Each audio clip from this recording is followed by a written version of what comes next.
Yeah. Yes, Hope you and yours are good. No, me and mine, we are very good. I hope yours are very good as well. The kids are okay. By the mercies of the Lord, we are good. Amen. I'm going to ask you to wear your headphones. I want to play something for you. Okay. Because the moment I realized that we had secured your booking, I said I need to play something for the President and the citizens first. So why don't you just take a listen. Let's see how long it takes before you throw out your headphones.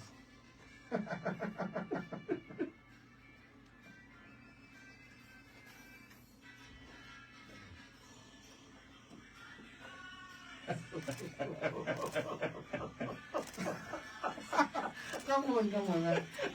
I thought it was important to start. I mean, you're the first Arsenal fan that I've had since my United beat Arsenal. Don't cause heartaches. So I thought it's a good place to start from, because I remember the last time that you and I spoke. I think it was it last year? Must be last year. I think you were very close to winning many trophies, and I remember saying to you, "Do you think it's going to happen?" And you said, "Yeah, very confident it's going to happen." It obviously didn't happen. So I'm going to ask you again this year. Are you, just a few more months before the season ends, are you confident Arsenal's going to win? I am confident. You see, the consistency with which Arsenal has played this season has been very unique. And the last time I saw this kind of consistency was way back around the years 2004, 2005, when we were at our very peak. And the consistency has bounced back. So this year, I think, will be different. This season will be different. I'm crossing my fingers, Gucci.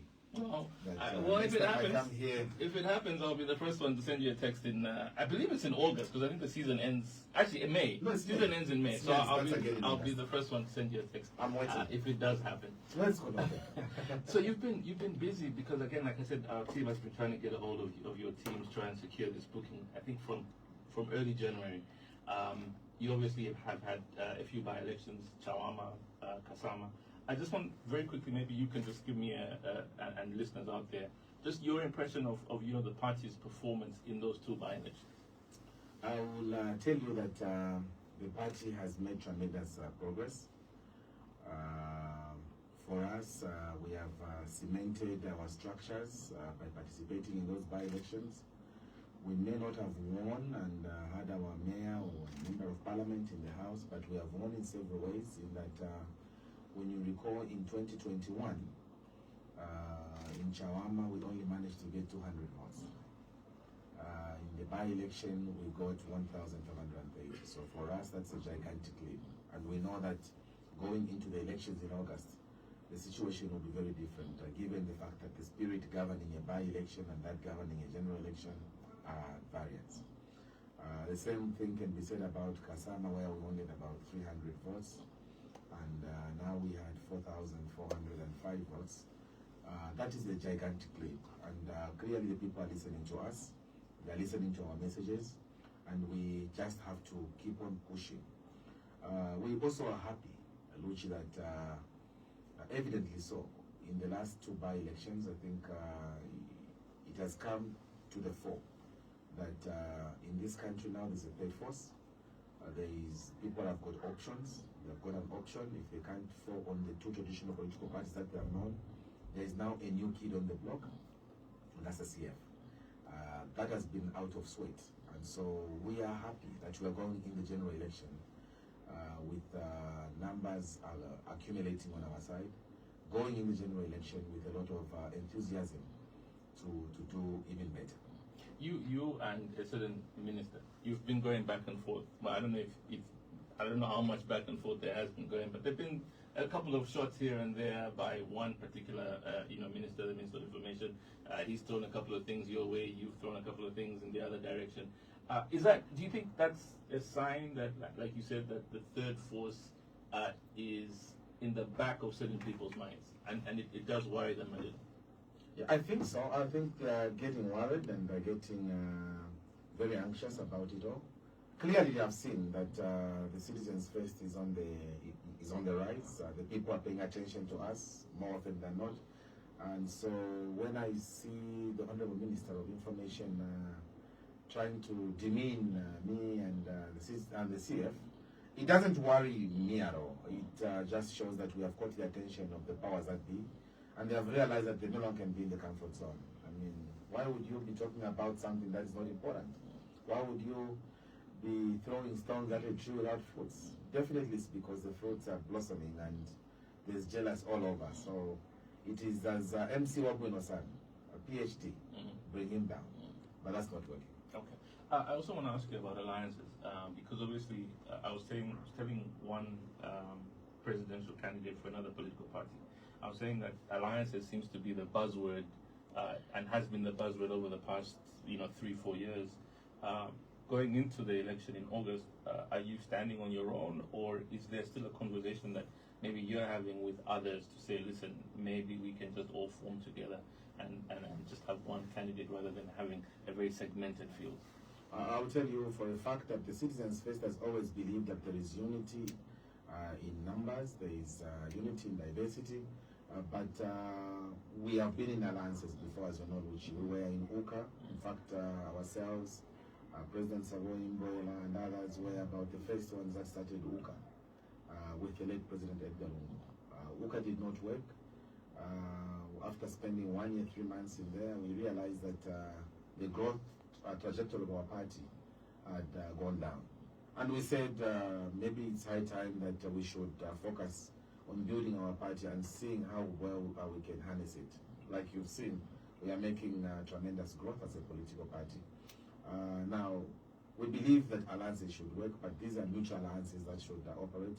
Already now, as a party, Citizens First, we are working with NDC, we are working with RDC, and so for us as Citizens First, we are available to work with alliances that are progressive, alliances that are going to fulfill the ultimate goal, that is service delivery to the people of Zambia. Alliances should never be about individual survival.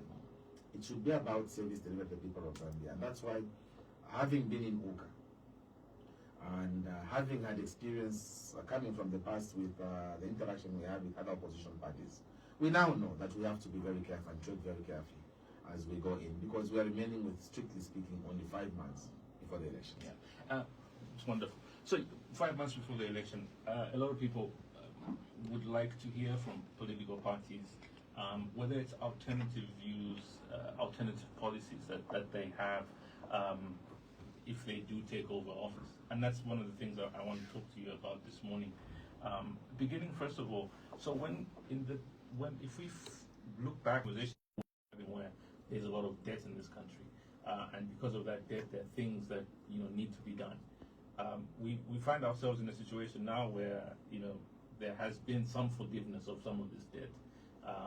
There has been a restructuring of the debt, sorry, not forgiveness, but there has been a restructuring of the debt, which puts us in a better position than we were 4 years ago. In terms of yourself and some of your policies, what are those policies that you can say will take us to the next level, considering where we find ourselves today in terms of some of the restructuring that's happened? As a people, is the mining sector that God has given us.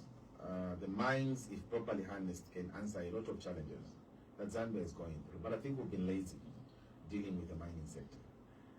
We have gold all over the place. We have diamonds, we have emeralds, we have copper, we have cobalt. And yet we have not taken time to harness these minerals to our advantage. That needs to be helped. Small-scale mining, or should I say artisanal mining, is propelled by poverty. It is pushed. People are pushed to go into artisanal mining because they have to make ends meet.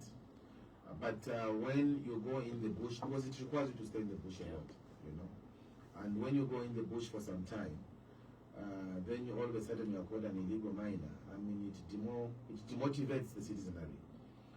People like that need to be encouraged. The fact that they have not gone to break people's homes and they have chosen to go and create a living for themselves out there, I think is reason enough for them to be supported. Instead of calling them illegal miners, I think when we come into government ourselves, we would rather sit down with them, train them, give them an opportunity to understand the pros and cons of mining illegally, so that they get to understand that it is important for them to mine in an environment that is conducive. To go and use words like we'll exterminate, we are going to remove them by force, like has happened in our country here today, is sad. Because small-scale miners, like we have seen in Ghana, they have been playing a very pivotal role in terms of the economic growth. We can do that in this country if we can just empower those small-scale miners, because what it will mean is that government will also begin raising a lot of revenue as a result of having more artisanal miners in there. And I speak because I'm a miner myself. I'm a small-scale miner. So I know the challenges that small-scale miners go through. I know the challenges that artisanal miners go through. And what they need is help. If we give them help, even the money that we are going to borrow from the IMF, because the money is in Zambia. What we just don't have is a leadership that can harness that natural resource. If properly harnessed, Zambia doesn't need to borrow money from the IMF or the World Bank. And how is that if? Because I think sometimes it's easy to say they're illegal miners, what we need to do is A, B, C, D. But then again, there's a reason, I don't want to call them illegal, but there's a reason why people don't want to legalize. You don't want to pay taxes, you don't want to pay NAPSA, you don't want to pay all of the statutory requirements, you don't want to register the business, and if it's a corporation, you don't want to register a corporation. So what do you do to convince people to not be, and I'm going to put it in air quotes, illegal, but to be legal? That is why any government, the job of any government is to help its citizenry. That's the job of government. When you find that your citizens are afraid to register their businesses, it simply means that you as a government is being defrauded of revenue collection.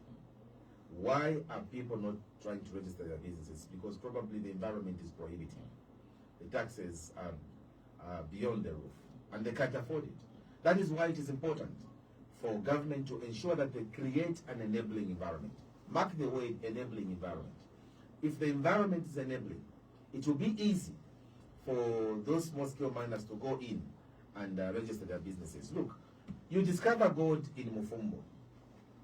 Why can't you create an office, a cadastre office in Mufumbo, that you begin helping the miners there in Mufumbo to easily acquire their mining licenses?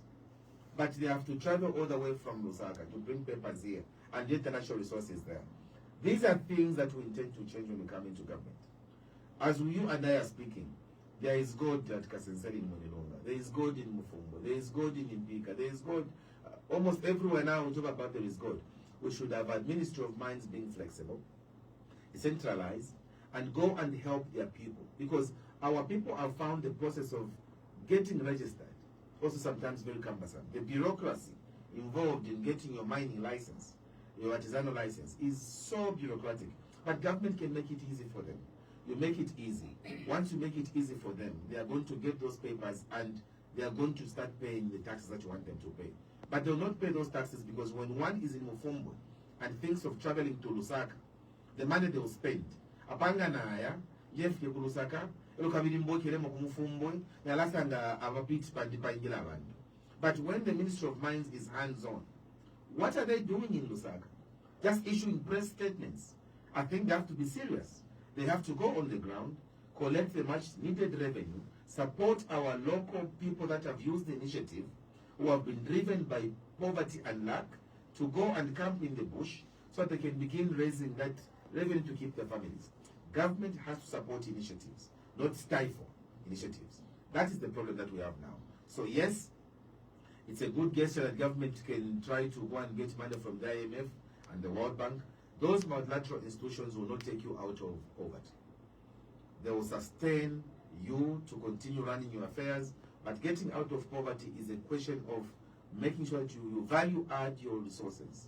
You make use of what you have to a point where we should go to the World Bank and IMF to get money so that we can empower our artisanal miners to have proper mining tools to dig out that gold, dig out that copper, dig out that mineral for the benefit of the country. And in that way, you are borrowing to invest in something that is productive rather than consumption. How much, in your own, as a party and your own ideas, how much thinking is there to say, okay, so we have these miners, these small-scale miners, taking out the gold. Who do they sell it to?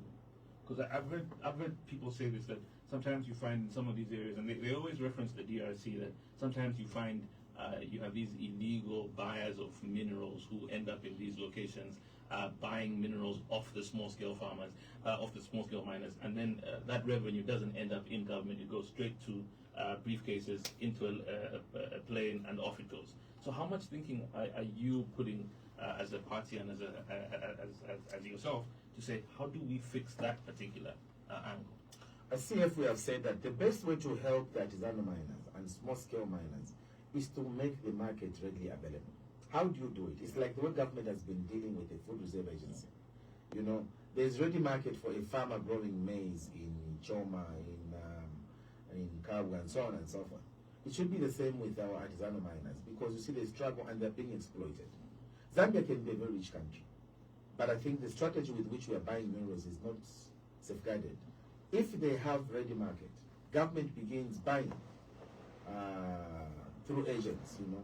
They begin through Ministry of Mines, they create a body which begins buying minerals from small-scale miners. You'll see how much gold we are going to harvest in this country, because the volumes of gold going out is exponential. That has to come to an end. We have to conserve that, and there has to be a deliberate policy at making sure that you settle the mind of the miner. Nangwalemba umwinishimaini, nangwalemba ulatizana miner, alemba gold yako na ishobutila, inaimba 1 kilo, inaimba half a kilo, na la sending the mashaife, it's guaranteed revenue from this. They will must exploit. We are from foreigners coming from outside. They will not exploit them because there is a market already. CF in government wants to move in that direction, but the minerals that we are harvesting can be accounted for properly. And one of the ways is to take the artisanal miners, small-scale miners, very, very seriously, so that what they mine has got a ready market, and that market is within their confinement. That's artisanal. What about the big ones, the big corporations, the big mines? Is there a thinking? Because again, different people have different thoughts around mining. Some people say nationalization. Some people say more taxes. What's the CF thinking in terms of? The CF thinking in terms of the large conglomerates who are mining in our areas has been very clear. What we want to do ourselves is to stop the financial bleeding that is happening in the mining sector. You know, government is losing a lot of revenue as a result of these huge mines. You know, the correlation between what is being mined and what is being sold, more often than not, does not tally. And we want to arrest that. These people have got markets all over the world, and we won't restrict them to say just sell in Zambia. The policy of selling within the country is for those that might not find market out. But for those ones who've already got market out and they're selling at the London Metal Exchange, it is fine. But what we need to do ourselves as citizens first, we have said we want to close the financial seepages. We want to create a body, Luchi, like the one that Kaunda had in UNIP, Memako, where what is being mined and what is being sold is incongruence. Right now, we have a situation where, just like last year, I don't know if you remember, Luchi, where the Chinese declared that they imported more copper from Zambia, and yet the Bank of Zambia records were indicating that the copper that was sold to China was less than the records that China recorded. Now, what is causing that? It is that discrepancy, loss of revenue. Mining alone can contribute so much to the gross domestic product of our country. That is currently not happening because the carelessness with which the mining sector has been handled has been frightening. Mining can give us a lot of money. Look, we are doing cobalt now. How much is the price of cobalt? Maybe $3,000 per metric ton. How much is the price of copper? About 13,000. About 30,000. Now, if copper is going at 13,000, cobalt is going at 33,000, then you've got gold now. I think is over 100,000 per kg. We have to be serious. Why do we always talk about copper and we don't talk about gold? Why do we always talk about copper and we don't talk about cobalt? These are things that should be discussed because we are only saying, oh, copper has gone to this, and we insist on copper. Where there is copper, there is cobalt. It is high time that every mineral in this country is accounted for. And the wealth of this country must be invested solely in our country so that Zambia can get out of the current economic quagmire we are in. We are in this space that Tanzania at one time also was in a space like this. But when you had Magufuli come in government, Magufuli was not a businessman. Magufuli was a practical person wanting the people of Tanzania to have what belonged to them. That Tanzanite was being mismanaged. When he came into government, he made sure that monies from the mines were going to the people. This is what the CFO do. We have seen so much drama around the mining sector. So many statements are being made, but the value for money is not being seen by the people. Look at Solwezi, look at Kalumbira, look at Lumwana. These places are producing gigantic deposits of copper. But it's all dust all over. It's all dust everywhere. Solwezi is still not developed, despite Solwezi being the new copper belt. But nothing much is happening there. Why? It's because the volumes of money leaving the country is too high compared to the money remaining in the country. Zambia has to be serious, and the seriousness begins now. Do you worry? And then I've asked this before, but I'll ask it anyway. Do you worry about having to sit in a room, whether it's with your Minister of Finance, if you form government, when you form government, sitting across a room with investors from the mines and trying to tell them that, listen, this needs to change, and them saying, but listen, we're the ones who are employing all these people. If you don't give us what we want, we leave. Do you worry that maybe that's the conversation that a lot of governments have failed to actually have with many of these mining? No, I think it's something about that conversation. I think most of our leaders want to mining companies. So they can be supported by the mining companies. How did SATA manage to raise the mineral tax from is it 1%? He found it to 6%. They complained and he said Zambia has to get the benefits of what we are mining in this country. He insisted. And you saw what happened when our colleagues in the UPND came in government. They reduced the mineral tax from 6 to 3%. So meaning revenue loss for our country. Despite having shortage of drugs in the hospitals, we continue losing revenue in the mining sector, which God has given us. Now, these are things that we are going to sit down with our colleagues in the mining sector. It must be a win-win situation. We want the investors to win, but we also want our people to win. This is how Kaunda did it. This is how Manawasa did it. This is how Sata did it. And I think this is how the CF will do it. We need to make an environment in the mining sector that responds to the needs of our country, instead of the country responding always to the mining conglomerates. I think it's high time a win-win situation was put in place. What about jobs, job creation? I know that the one thing that we don't do very well in this country is we don't normally have statistics in terms of job creation.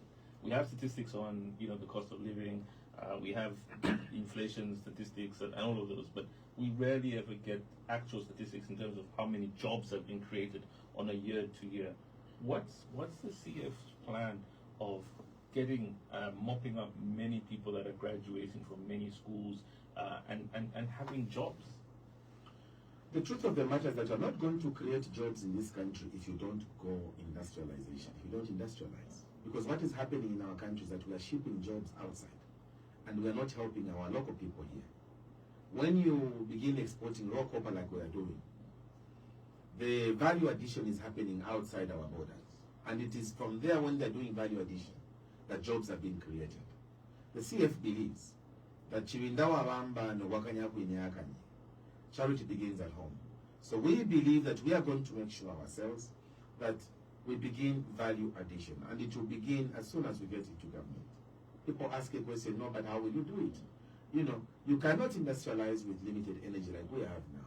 That is why, when I had time to be in government, we embarked on a project of having the nuclear power plant facility being erected here in Zambia. It's a bid, it has been abandoned.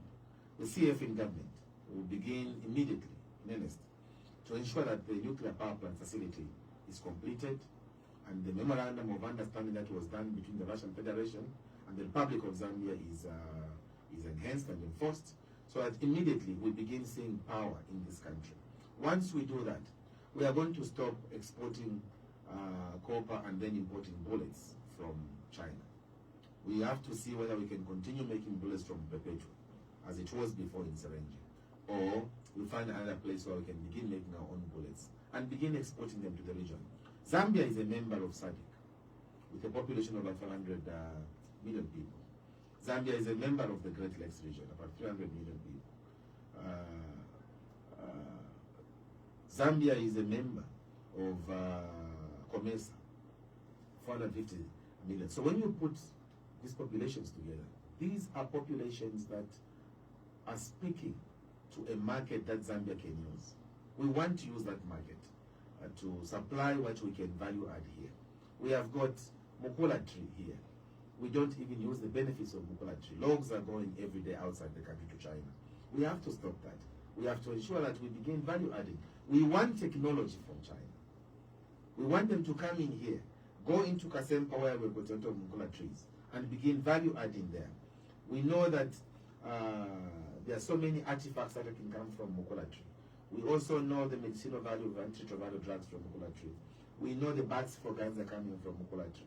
We know the wood on the base is coming from Mukula tree. So, imagine what an industry can have. Another thing is that we have got manganese in this country, got cobalt in this country. One of the most important aspects of those cell phone batteries is the same product we have of cobalt in this country. So why not begin talking to companies like Samsung, to see if Zambia can begin creating batteries for cell phones here, and we begin selling them out to the region. These are initiatives that the CF is going to work on when we come into government. But one thing is for sure, we are going to stop exporting soya beans in its raw form. We would rather sell soya chunks. We are going to stop exporting sunflower in its raw form or cotton. We have to make shirts in here. We have to make blankets in here. We have to make... So it is the value addition aspect. There's a lot of revenue. That will create jobs. There's a lot of revenue that's required for that value addition, correct? Yes, there's a lot of revenue that is required. Yeah. And that revenue is in this country. I was just talking a while ago, Luchi, that the mining sector is going to help us provide that much needed revenue. We have emeralds in this country. Nobody talks about emeralds. It's high time. Is there one accounting for minerals? Is there one particular industry that you think would be the one that propels every other industry? Like there's one that then creates the second, third, fourth, fifth. Look, industries need to speak to one another. Yeah. But for us in the Citizens First, we have already identified agriculture as one of the quickest industries or sectors that is going to help propel the industrial base. Because with agriculture, it's like a dish aside. So once you produce your maize, you give your farmers a hammer mill to produce, they begin producing feed for chicken, for pigs. Already you are value adding and you are creating jobs already there. I think 62 years after independence this year, we must reduce on the propensity to always export raw materials. We have been exporting maize to the DRC Congo, to God knows where, and every year it's routine. But imagine if we said we will not only export raw maize the way it is, we want to export some, we want to export mealie meal, we want to export chicken feed and so on and so forth. You'll find that the amount of money that you are going to get in our country will be exponential. You can start from there. Then you look at other sectors. But at the end of the day, jobs will already start getting created in the agriculture sector, which now you can take to the mining sector, go to the health sector, go to other sectors of the economy, while building upon the agriculture sector. One of the biggest weaknesses, and you know this because I think you and I have said this before, but I am curious whether anything has changed since the last time we spoke many years ago about this. But if you go, depending on where you go, and you travel more than I do, so you know this better than I do, but depending on where you go in this country, there's very little activity, there's very little economic activity that happens. How do we fix that? How do we change that? How do we have a situation where if you go to northern province, there is economic activity that's happening there that's not dependent on government? If you go to western, similar, southern, similar. How do we get more economic activity that then benefits people in those areas, rather than a situation that we have now where you need government, you need whether it's government, civil service jobs, that's what spurs some form of economic activity in those areas. Yeah, actually we have to move away from that. 62 years after independence, we need to migrate from that.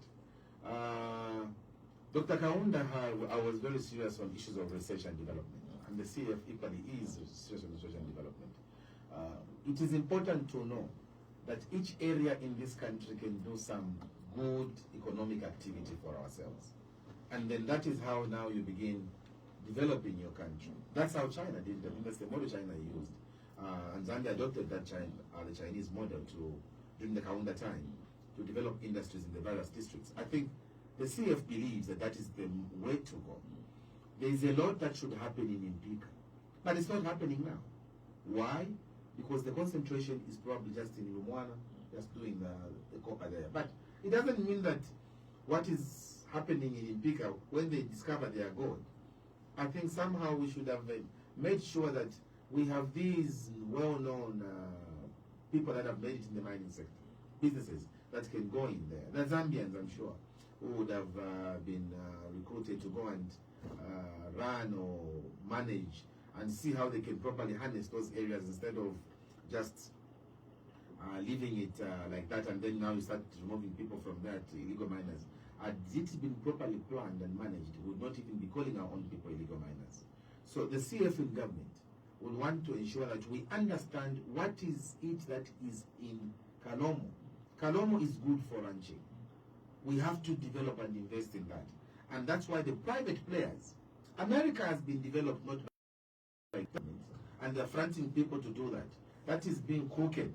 We need private players to do it and do it right. It's interesting. Do you think that there can ever be a situation where there is less dependence on the government for anything?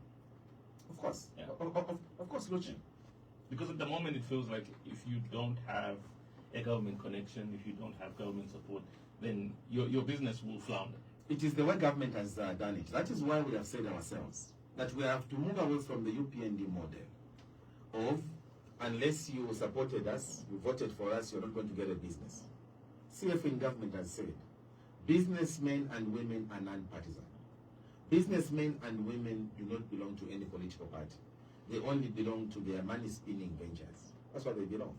So us in government, we have said we will not look at the face or whatever that discriminates a person. We are going to ensure that we look at the papers. Is the person qualified in this specific area they want to do business in?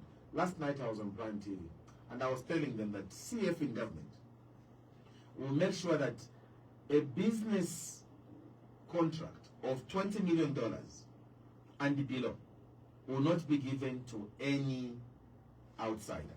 It will have to be given to a Zambian company. Wholly owned 100% Zambian company. They're the ones that are going to get any business of $20 million going down. Why do we say that? But that's why. It's because we want to empower Zambians. Luchi, it is sad in this country that even when a Zambian wins a tender of $5 million, they have to go and look for somebody from outside to sell their contract to them. They give them maybe a $500,000 and they remain with a larger contract and they execute it. What that does is that it is taking away capital from our country. That has to come to an end. And we have said, if we discover that you have given out the contract which you won as a Zambian company, you've managed to be fronted by a foreign entity, you'll be charged once we discover for economic sabotage. Because it's high time we began helping Zambians. Zambians are struggling. Businesses in this country are bleeding. Why are they bleeding? It's because most of the businesses are not being given to them. They have to struggle.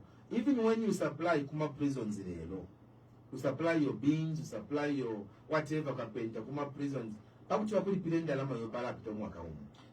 and that's what I wanted to say. How do you survive? That's what I wanted to say. I wanted to say that maybe the problem is not necessarily that Zambians are selling these contracts to elsewhere, but the reason why they do this is because there's no capital.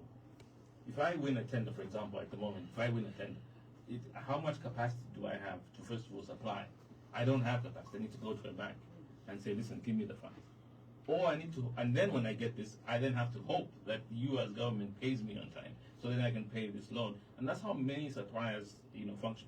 And maybe that's why they then decide, you know what, let me take a shortcut, because I don't have access to capital, but the foreign guys have access to capital. I'm not sure you are right, and this is what the Citizens First is looking at. We want to create a sense of security for our businessmen and women. We want to make sure that when a businessman gets a contract, the banks themselves must be responding favorably. And this is something that we'll need to see how we can sit down with our banks. Because first of all, the interest rates at the banks are very prohibitive. These are chasing businessmen and women away from going there to even go and get money. Because when they find the interest rates going as high as 30%, 32%, 37%, then you begin thinking these are shilos. They're not banks. That is a problem. Government must have a deliberate policy. The same way that Malaysia has done it. It's the same way that we have seen in countries like Botswana. They have done that. Zambia too must begin looking at how those small businessmen and women can survive, as opposed to leaving them to the harsh weather or harsh conditions prevailing on the market. Look at China. I think China is the best example to tell you how they have been helping their businessmen and women make it outside. China, the Chinese government takes a hand in ensuring that maybe they give them at very limited interest rates, they get money, and the period of repayment is also well defined. They are comfortable with it. One can make their business, survive within it, and be able to pay their loans, as opposed to what we have in this country. There is limited, if at all zero, initiative to help our people. We are failing to make it in markets like the DRC Congo. The DRC Congo, we should have had many Zambians making it there. But because there is no initiative from government to push our people there, they can't make it. We should be making it in countries like Mozambique, South Africa, Botswana. We can't make it because our government is all seated here giving you speeches day after day, and they're failing to help the entrepreneurs that they should be helping. I had a conversation with somebody, I won't say his name, and it was an off-air conversation even though he was on radio, and he said that there's a conversation that we don't have as a people. This is population. That our population is growing at a rate that our GDP just can't handle. And until we start having this conversation in terms of how do we match our population growth with our GDP, we will forever be poor. Well, to some extent it could be right. I mean, the population is growing beyond the GDP statistics. And why is that? Again, it comes back to the same thing that I've been talking about, Luchi. It is a lack. What can we value add to export? Zambia will continue having that problem. CF in government will deal with that, and we know how to deal with it because... How do you know how to deal with it? Because we are going to stop this business of investing more in outsiders than the locals. That's what is happening now. Luchi, the people that are running big businesses go on contracts, even just the simple Lusaka and Dollar Joe carriageway. You have given it, and this is a PPP, but you have given it even to outsiders. And you use NAPSA, and you use workers' compensation, to fund that project, monies from Zambian people, and you give a foreign entity to run that project. I think for me that's a mistake. That must stop. That project should have been given to Zambia because they're using Zambian money. But no, for the UPN it is fine. So how do you expect the population growth and the GDP to be talking to one another? They can't, because you are investing in foreign hands as opposed to investing in your own locals. Obasanjo, Nigerians have big banks today. You have the Dangotes of this world, they're there. Why? It's because of the deliberate policies that were made. I remember in South Africa during the 2010 World Cup, there was a project to construct a stadium, I think it was in Durban, and there were tenders that were done. The South African government at that time sat and found that one of the foreign countries was cheaper than a South African company. They made a decision to say, yes, this foreign entity is cheaper than the South African company, but for reasons of empowering our own people, we are going to take this one who is a bit more expensive than this one because the money is for this person who stay in this country as opposed to this country, this other company. That is the attitude. That is the mentality Zambians should have, leaders should have. But no, they don't want that. We coming in government this year, we are going to change the narrative and ensure that we allow our Zambian citizens, our Zambian businesses, and see how best we can help them. That is the role of government, as opposed to what we are saying. You can't compete without capital with someone who's coming from a country where their governments are helping them make it. You are on your own. The conditions are harsh, and you want to compete evenly. And so, how can you talk about GDP and the being in tandem with the population growth? You can't. We'll still have that problem for as long as we fail to empower our own people. That is why we are calling our party Citizens First. It must be Zambians first. Empower Zambians first. Then the rest we can talk. Is there a thinking around possibly changing what CDF currently looks like? Because again, when you talk about industrialization, you need revenue. At the moment, there's just a basket of revenue that's out there that's going around various constituencies. You can make the argument whether or not there is real development that's taking place, but what's the thinking behind Citizens First CDF idea? I'll tell you that the CDF has been mismanaged and mishandled. The CDF, as I told you last time, was an idea mooted in West Africa and Senegal. And it was to help parliamentarians to cut the bureaucracies of central governance. But here, they get that and make it as if it is the ultimate thing. That's why CDF has not answered the challenges. First of all, they are getting money from line expenditures of central government. They are getting money from Ministry of Health. They're getting money from the line budget of Ministry of Community Development. They're getting line budgets from Ministry of Tourism, Ministry of Education, and so on and so forth. That's why they're getting the same money. So it's just money they're just reducing the budgets in Lusaka and take the monies in the various constituencies, which money is not even there. Today you have CDF buying police vehicles. Why would CDF? Now, it is these problems and lack of understanding of governance that has brought us where we are today. We should have a situation where you begin decentralizing slowly. So CF in government will make sure that the process of decentralization is one that will even make communities where we're centralizing be able to absorb the monies that will be given. Right now we have a situation where some constituencies are suffocating because of just the 5 million water which you have given them and they can't process it. Now, you give them 48 But whose fault is it? It's the fault of the government that has not thought through things. Because when you are giving money... But you have very educated technocrats in many of these countries. Yeah, but these technocrats are not being consulted, and that's the problem again. They have not understood the role of civil servants. When we come into government as citizens first, we'll make sure that the role of civil servants is amplified, enhanced, and we ensure that the people get to understand the role of civil servants. I'm a civil servant, completely quiet. But don't worry, civil servants. We are coming. And we'll ensure that, because I'm a former civil servant, as you know, I'm not a typical politician like most people. I am coming from the civil service. I spent most of my time there in the civil service, rising through the ranks. So I know the frustrations that are going on. I'm a technocrat, but they would continue doing what they want to do without listening to technocrats. And at the end of the day, you remain with CDF 48 million you are giving to a constituency in Chipiri, giving to a constituency in Kaputa, giving to a constituency, which constituencies will not be able to absorb that kind of money. Because even government itself there, by Ministry of Health, by NANI, they don't even receive that kind of money we're talking about. Now, it's what happens when people don't listen to people that they should be listening to. That is what has brought UPND down. I'm curious, why wouldn't they be able to absorb 38 million?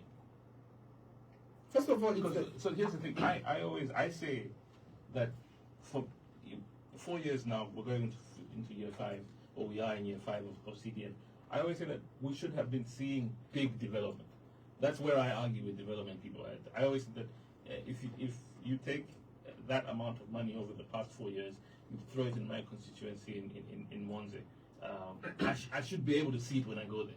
I should be able to see and say, okay, here there's been, this is where the money has gone to. Desks, okay, hospital, that's fine. But it's not, it doesn't feel like real development. No. Right?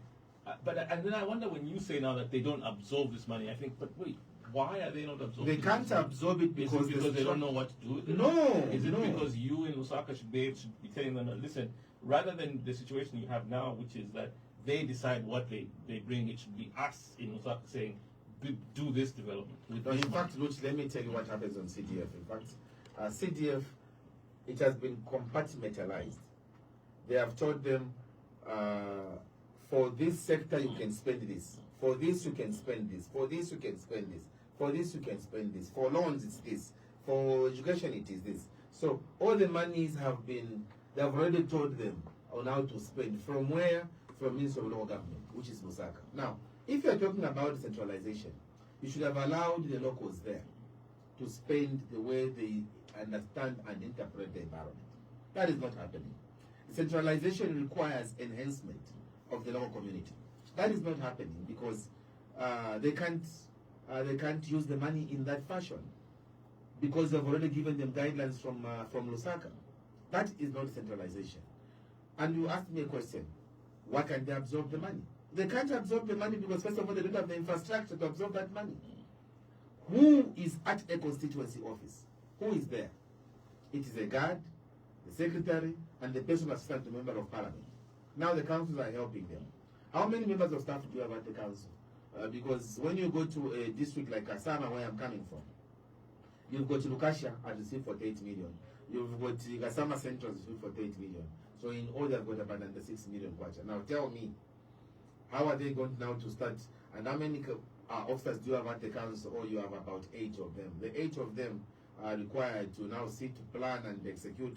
We are joking here. We are joking. That is not the way you expend money like that. That is why year in and year out, go and ask them that, Minister of Finance. Monies are coming back.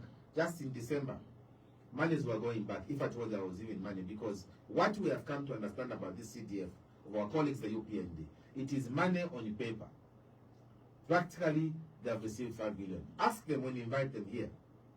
No constituency so far has ever received the amount of monies that they have been saying that they are dispersing. Why haven't they received? Because they don't give them the monies. Now, it's what they say, don't we know why? You can't have development in that fashion when you are telling people we are giving you this kind of money, when in actual fact, there is no money that you are giving them. That is the problem with the CDF. And when we come into government, we are going to review it. We want CDF to be actual. If we say CDF you'll be receiving 10 million, the actual 10 million will be received. Not you are mentioning figures and what you are giving them is less. That is not the way government works. That is not the way development comes. That is how governments have failed to go anywhere. That's how communities have failed to develop. And the CF is coming in government to stop that road. Do you think we can ever get to a place where there is real decentralization? Yes, we can. Yes, we can. Yes, we can. Is that under CF?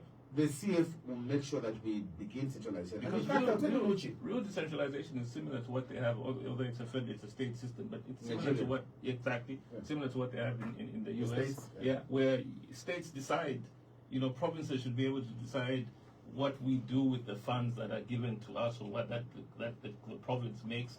We decide what we do with it. When I was Minister of Lands, I began the process of decentralizing the issuance of title deeds. Before, when I was minister, all title deeds which were being gotten from Lusaka, and I said, why can't Ndola issue title deeds?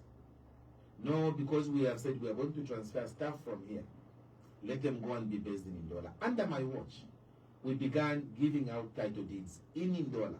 Ndola began servicing the northern region. Now, that is how centralization works. Instead of Lusaka issuing title deeds alone, Ministry of Lands, Ndola begins issuing title deeds. Then you develop it now. Ndola, can you find other centers which can begin issuing title deeds? So that people stop traveling. In the process of traveling, they're having accidents. We don't want that. Can Livingston begin issuing title deeds? Or can Choma begin issuing title deeds? Can Mongo issue title deeds? Now, that is decentralizing. You are bringing the services to your people just at their doorsteps. You can do that without it being a federal state. You can say the issuance of passports. Instead of Lusaka being the only place which should give you a passport, Ndola can start giving passports. Choma should start giving passports. Kasama should begin giving passports. That is centralizing without allowing your people to travel to one particular place. So, yes, you can do centralization without becoming a federal state. And the CF in government will ensure that we decentralize as much as possible. I was just talking the other day, I think it was on Prime TV. I was saying, when you hear people have discovered gold in Mufumbo, what are you doing at Cadastre here in Lusaka? Go and open an office in Mufumbo and begin issuing artisanal licenses on site. That is centralization. You don't have to get a miner, just increasing corruption at the headquarters here. We don't want that. Go to where it is happening. Issue title, issue licenses, and that is how government should be working when we come into government. Okay, let me take a little break for news. We'll be back very shortly. Our guest this morning is the president of the Citizens First. We'll be back just after the community news with your calls as well as your SMSs.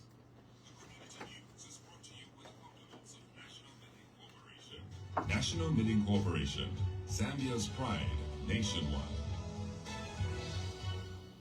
The headlines: PS Kalusa cautions engineers over drainage system, and elephant attacks 14-year-old Kasenengwa girl. With the community news, I am Patti Mogando. Lusaka Province Permanent Secretary Joe Kalusa has directed local authority engineers to redesign drainages in Lusaka district to combat flooding. Engineer Kalusa has attributed improper drainage designs to the flooding being experienced in the province. Zanis reports that the Permanent Secretary said this during the District Disaster Management Committee meeting with waste management stakeholders in Lusaka district.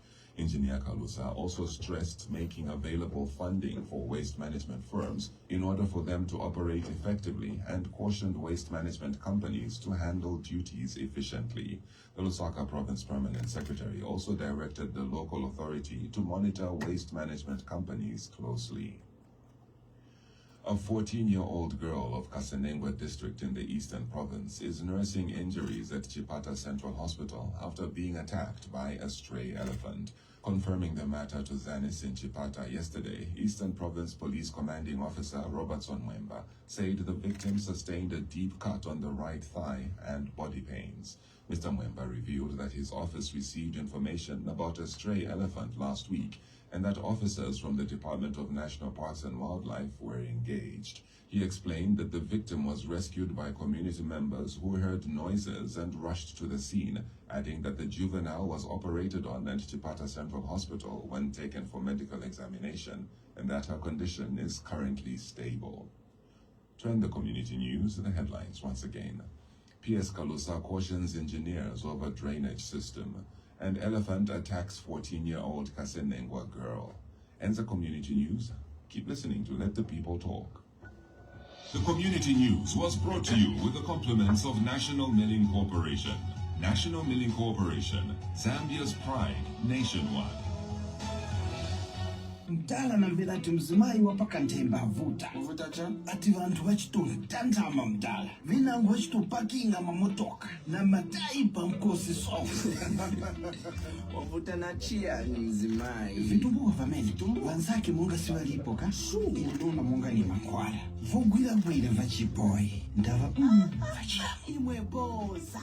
Simu nkwala iyai. Manje ni vicha? Ni vitumbua flour mix yaba National Milling Corporation. Vichoka. Flour yoko nzeka kudala. Nekufaka machebe manzi na isti basi ofrainga. Vitumbuwa flour mix. Ndi flour. Osakaniza kare. Kwa hiyo, ndikungo frainga chabe mosavuta. Vitumbua flour mix. Wasopano, apezeka mumatumba a 10 kgs kuchokela ku abwenzi anu antauzonse. Awa ndi a National Milling Corporation. National Milling Corporation. Zambia's pride nationwide. Stand 07, welcome back to Let the People Talk. Our guest on the program this morning, the president of the Citizens First, Harry Kalaba, is with us this morning. Before I go to phone calls and text messages, I want to ask you something. You mentioned it very briefly. You talked about nuclear in terms of energy, Yeah. as a solution. Yeah.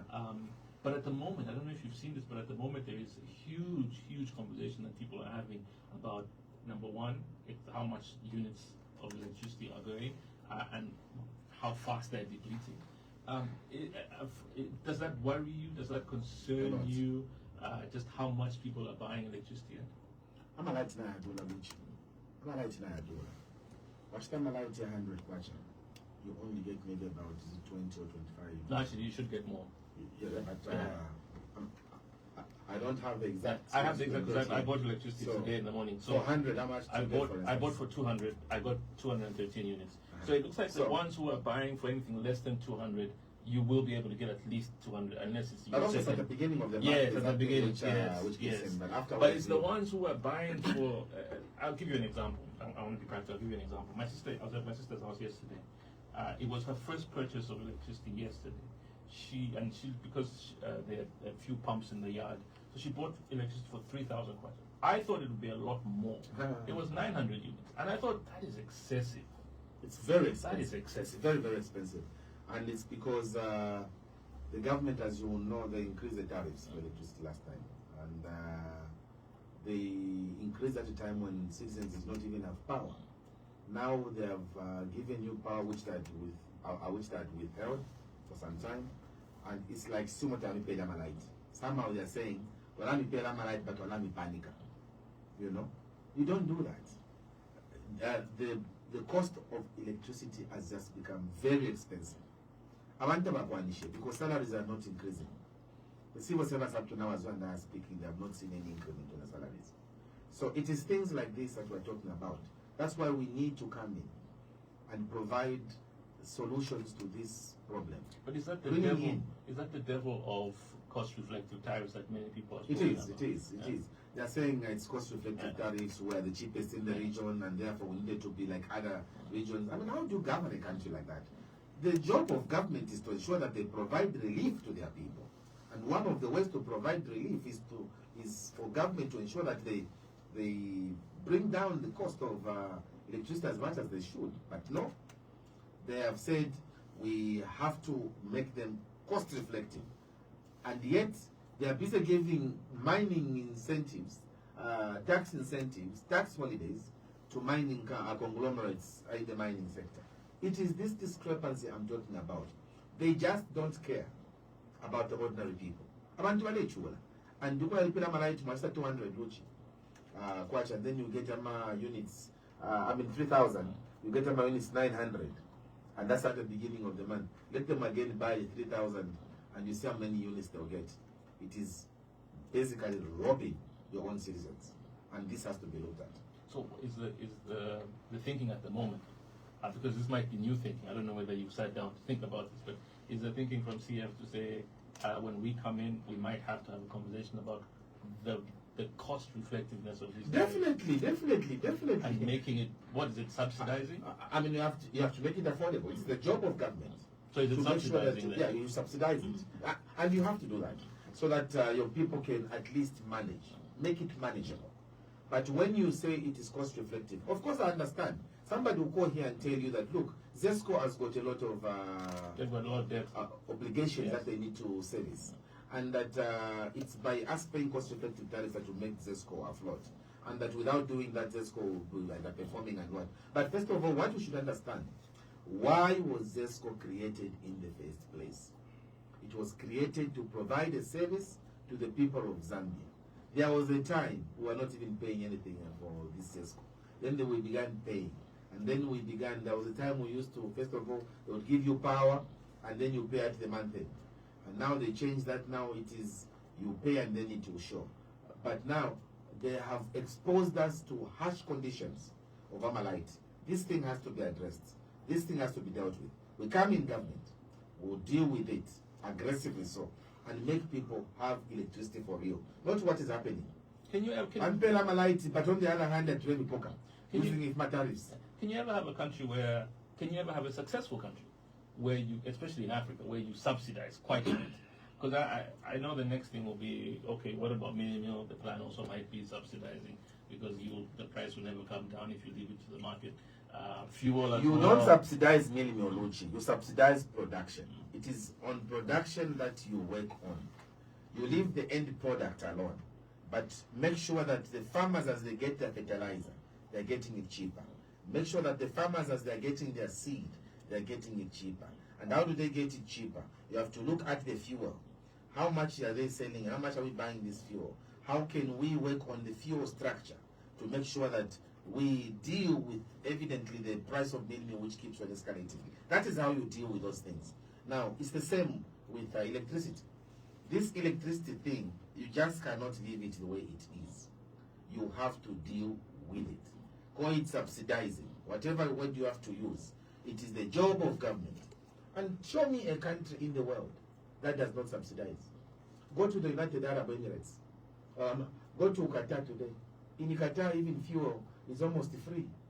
You go to countries like Botswana, which countries are not subsidizing their citizens? They want to see which area can we subsidize for production to be enhanced. That is how a government looks at its people. You don't expose your people to harsh conditions because ZESCO should meet its obligations. That is why we elected you, UA. Stand up, go and find solutions. Don't overburden your people. Okay, let me go to the phone. I know a lot of people want to talk to you this morning.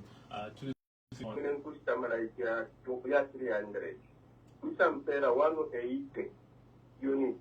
Oro nishinare kunganakita 300, nare kwata 430 units. Nomba mune fe batitalitu. Kuranda tuwute kubaita kwa bena Zambia. Awo. Nomba echo ndefo kulanda ine bakalaba.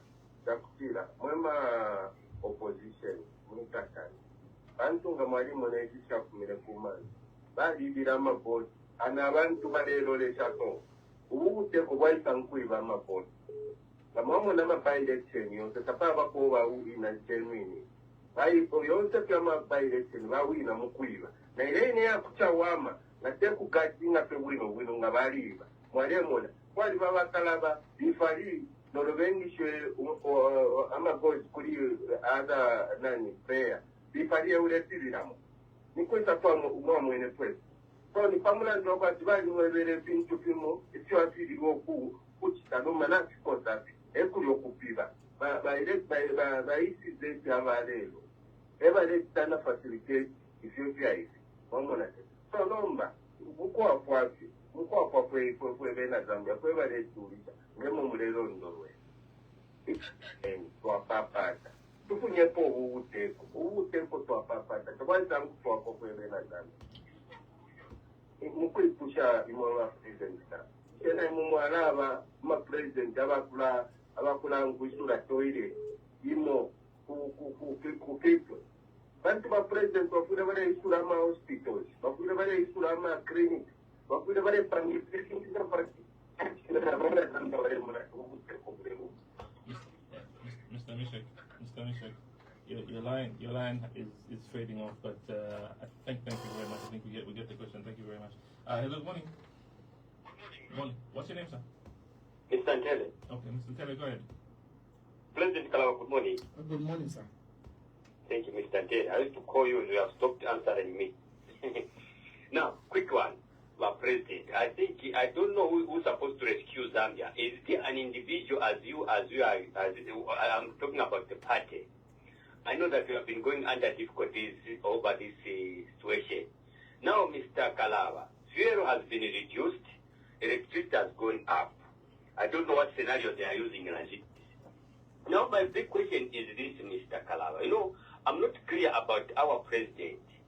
A lot what I've seen in his social media, no, he has gone to the farm. Now, my question, for how long the president should be absent, should go for leave?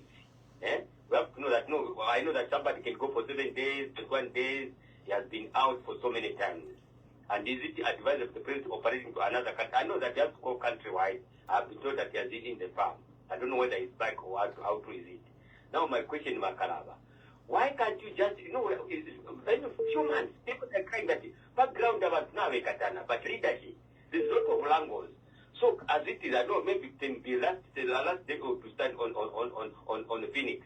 What's way forward as a citizen? Are you going to go alone? Are you going to stand with the other opposition party? Eh? Please, Mr. Kalaba, help this country. No, like free education, which is good. You can't blame everything. There's a lot of issues. Talk about farming and so on. People that haven't been paid and so on and so on. They are saying the salaries, they are too tight. Now, if it means you are coming tomorrow, how are we going to help with these things? Thank you. Good morning. Thank you very much. Thanks a lot, Mr. Let me take another one. Hello, good morning. Hello, good morning. Good morning. What's your name, sir? My name is Elijah Ngwale, Guru Ambassador for and Senior Blind Citizen. How are you, Uchi? We are well, thank you. Go ahead with your question, sir. In fact, I've heard the contribution, although I studied the other late, but I've appreciated this contribution. The major problem we have in Zambia now, and repeat, I'm UPND, so when I'm saying this, I'm not saying out of animosity or acrimony or antipathy, I'm saying in good faith. The problem we have now is that we do not have programs as such. We do not have policies as such. What we have in Zambia, and you take my words very seriously, Honorable Kalaba, we have what I call presidential itineraries. presidential itineraries, ministerial itineraries. What do I mean by that? Every time you hear the president says this, the president says that, the president says this. Even the way the cabinet meets now is just like a caucus, just within 3 hours. There you with my friend, Minister of Information. We had the cabinet yesterday, and we see that these are presidential the itinerary. What we need in Zambia is to have a body, as you are doing unique. You have a cabinet meeting. You have whatever body you need. You have got the policies. You have got, especially during the time of who is this man, the late Manawata. It was a government of policies. But this time, you don't have policies. It's all you are referring to Exodus 20:1 to 10. President said this. President said it. Mount Sinai politics. So what I'm appealing to my party, UPND, is this: find ways and means of coming up with programs, not depending on presidential directives, presidential itineraries. No.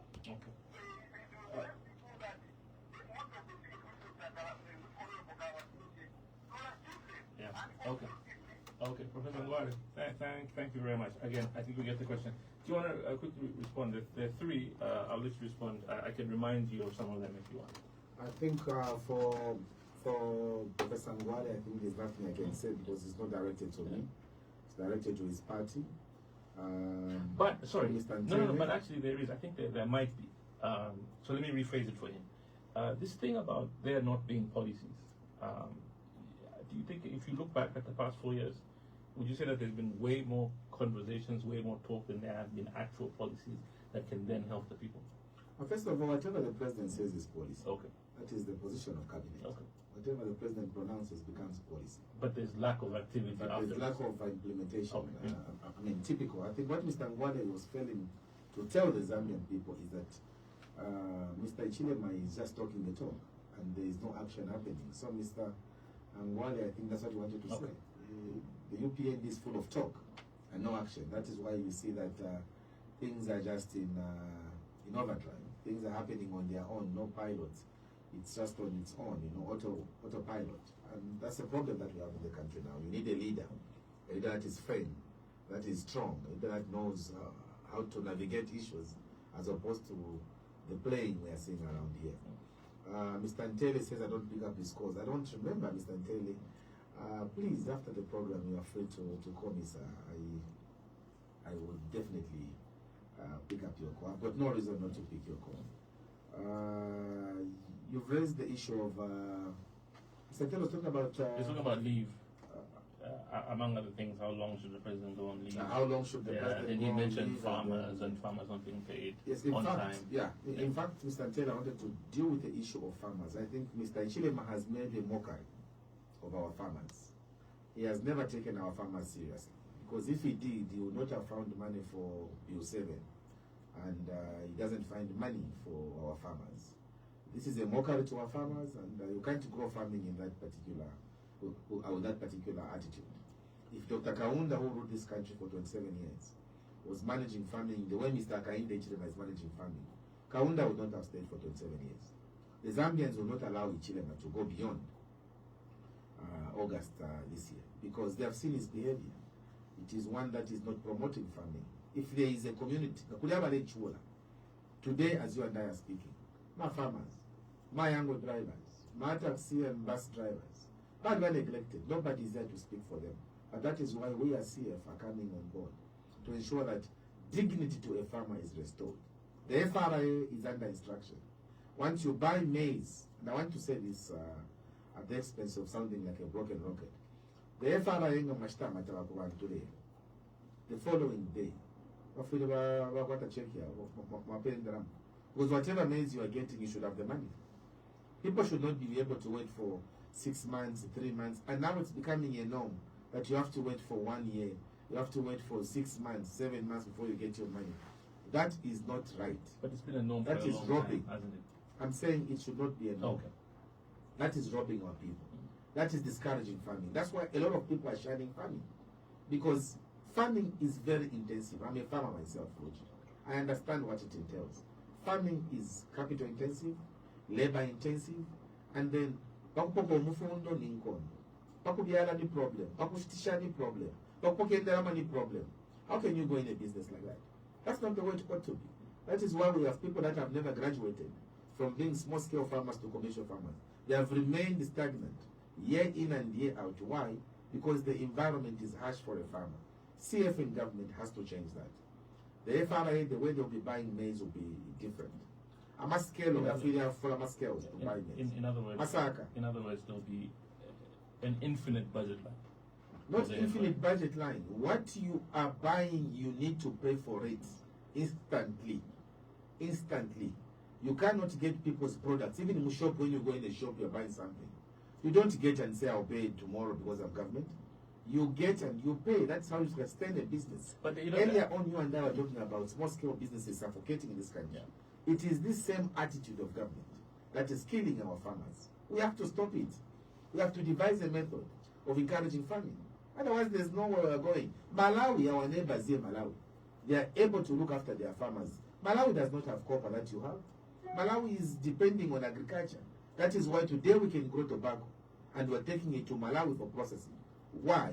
Because the Malawans have taken agriculture seriously. Here we're just playing, just talking the talk. And then Mr. Ntele says the president goes and stays in, was it in Choma? For 1 month or so? When? I don't know how long the president who is serious should be taking leave of his duty.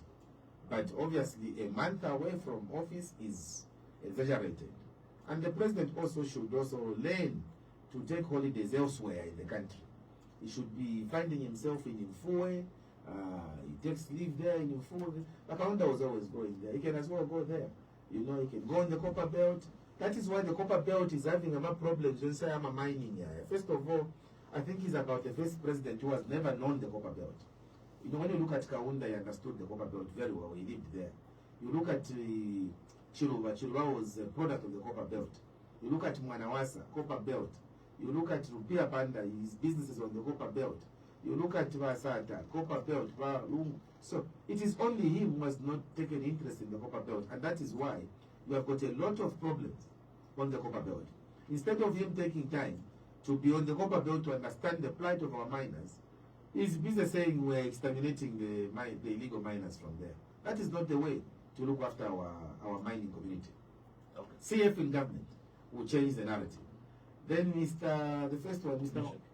Mishek, was talking about uniting. Are you going to stand alone by CF and what? Look, Luchi, many people have asked me that question, and I have been belaboring to answer it, because there's been a notion that has been sent out there in the public. No, Kalaba adiba pompas. Kalaba Kalaba wants to work alone. And I asked the people saying that, who do you want me to work with? We spent time in Tonse. Not Tonse, in Uka. We spent time in Uka for 1 year, 3 months we were in Uka. Then Uka did not work out. They went and created, the PF went and created Tonse. When they create that Tonse, right now, you know what is happening in Tonse. It's a house on fire. And then you want me to leave a house which is stable here. I'm in CF, I leave it. Because you are saying we should come together, I go and say, okay, I know your house is in fire, but can I spend the night here? We have said, we want our colleagues to sort out their internal challenges with PF. Once our PF sorts out their internal challenges, we don't want to be part of any confusion as CF. Let them sort out their internal challenges. Once they finish their internal challenges, they can come and talk to us. For now, Mr. Ntele, Mishek, as we talk about alliances, we need to be very careful. In 2021, Luchi, I was invited by the Oasis Forum to say, from what we are seeing, Mr. Kainde Ichilema will become president. And I said, fine. So, we would want you to be part of this success story, and Kainde are winning. And me, I said, excuse me, I'm not going to be part of that. Uyaka indate mamlele to deal of what? There's nothing he's going to do. And because I know him, I am not going to pretend here that I should be supporting Umuntu Shakabombe, support about you. You know, it's the same thing. Mwafunyapo lero mwafunyapo ba UPND after 4 years at yo now feel to work PF again you know, we can't be going round circles like that. We can't. We need to find a permanent solution to this. And the alliances of 12 years fiaba. Amishek, nalani pera number yandi. I think we need to chat. 12 years fiaba, bakutira pesa abantu bambi. At the end of the day, I nama alliances. I have a forced alliances. That people will begin fighting even more when they win power than service delivery. Alliances of any sort must be aimed at helping the ordinary Zambian people out of the current quagmire. Any alliance should be able to begin figuring out how will we reduce these tariffs. Ama light na dula sana. Tukabozishani umutengu. Ama government sabalesa kabiye mwa misisire lo. Mfulanga yaloka. Ile ngira mayanda yabantu. Mfulanga yaloka. Ile ngira mayanda yabantu. Those are things we should be dealing with. Kabiye ndukuma yango drivers. Government don't say it serious. If you are not yango drivers, twala basunga shani aba. Twala basunga shani aba. As opposed to just saying, iseni pam. The citizens first, for avoidance of doubt. The CF was not formed to assist anybody to get into power. Because they keep saying, oh, bad was selfish, bad was selfish. So that will help you to get into power, to continue enjoying, to continue. Well, we're not there for that. The CF is there for service delivery. We want to help the Zambian people.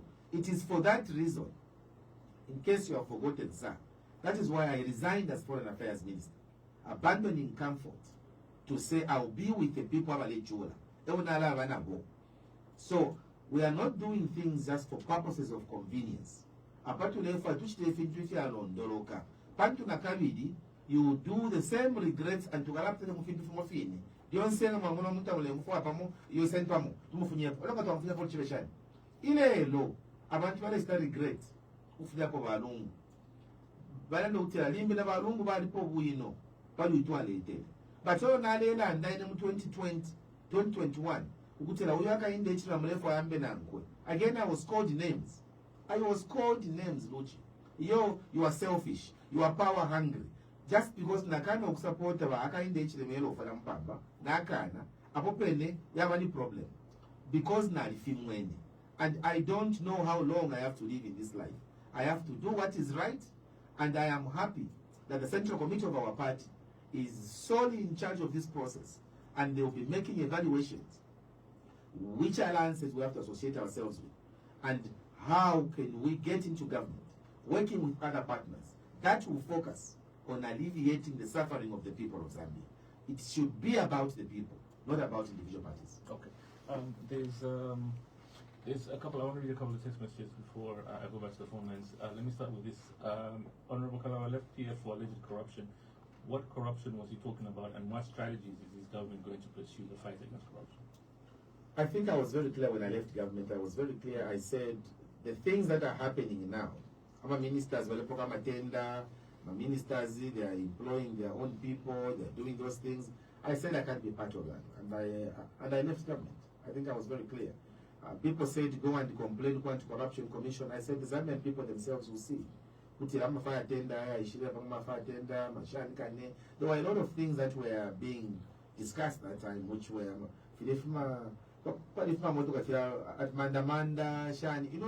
everything that was being procured was in complete suspect. And I didn't want to be part of that. I didn't want to be part of that. Because I believe that service to the nation is more important than self-aggrandizement. So, how are we going to fight corruption? We'll take on corruption very, very seriously. We'll not do as the UPND is doing. The UPND have said when you're investigating a minister, don't tell the nation. How can you fight corruption like that? Umuntu na ishati wale musta investigate. But mulempangira na tea. Mulempangira na tea, alile nama biscuits, na corruption na kwa mutwe. You don't want to tell the public. You are also complicit. You are aiding corruption in that fashion. Vakaunda would not tolerate that. Chiluga would not tolerate that. Sata would not tolerate that. They would not tolerate those things. But Ababa Nesu, they are protecting themselves in government. so that they show themselves that it's a clean government. This is one of the most corrupt governments, very corrupt governments, that Zambia has ever seen in the history of our republic. And when they get out of office, they came in government for their own aggrandizement. That is why abantu kutalipira omuntu amalaiti ya 300 amayunits asenda 180. Omuntu ashita amalaiti ya 3000 amalaiti asenda 900. They don't even care about that.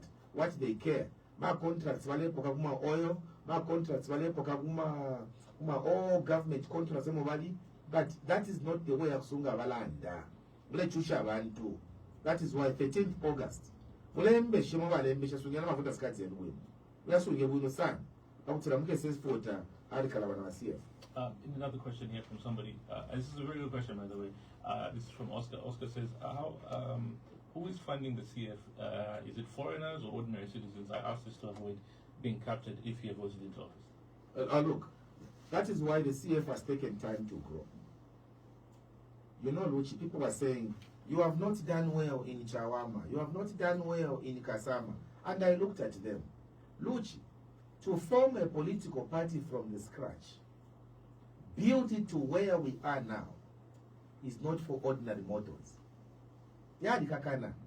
To form a political party, Watampa party, you even start winning a by-elections.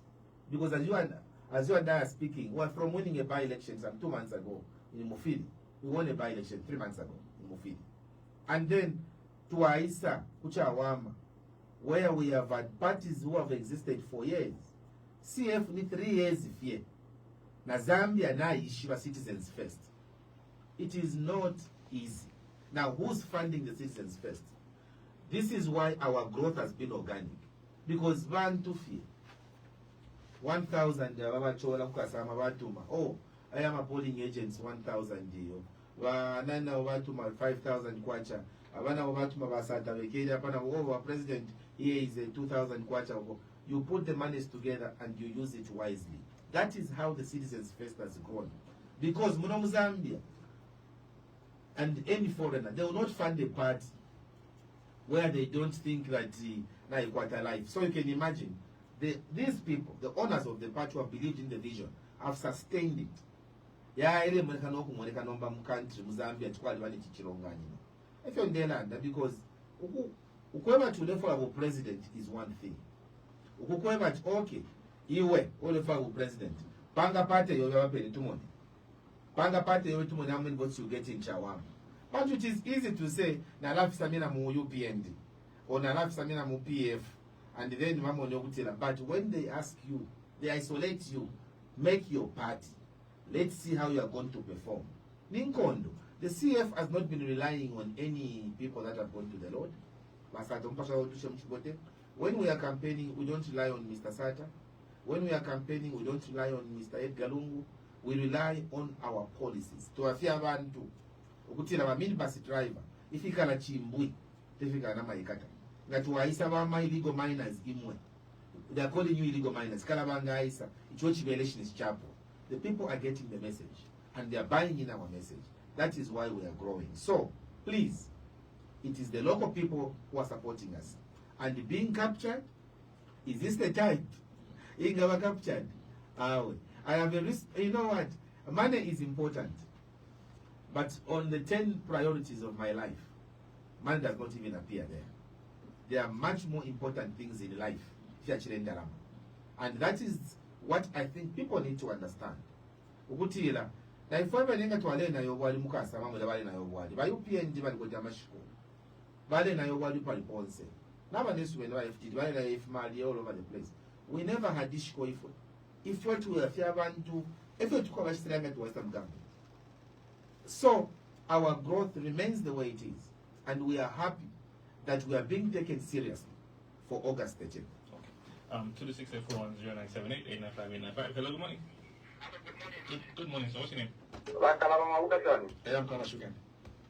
Kwai, we wakopa beo swala na ndivyo wakopa beo. Nomba kali wa president we sabatwarisha twali kwa tendalama. Twalikire kwa bando kwa tempia kali kwa tempia singeto wabonze kwa tempia za ofena. Watu kafuna mala iti, watu bikira kupata bunga no mente za kuteshwombe. namkasa kubakwata otataka okuipsherwa Okay, all right. What president is? I think he met the current president. The current president, yes. Well, it's still around. Thanks, sir. Morning, Mr. Kalaba. Good morning, sir. What's your name? Okay, James, go ahead. Yeah, I want to find out, Mr. Kalaba. I think there's such a challenge concerning the airline. I'm quiet. You know, recently government changed the policy where withholding taxes, the mines and other big companies. Now they've changed the transfer the withholding taxes to individuals or small companies. Now the challenge that we have, the government were failing to get the money from the mine. Now the project that we get the money from the mine is going to solve that problem. And they're not giving us the taxes. And meanwhile, they are failing to give us taxes.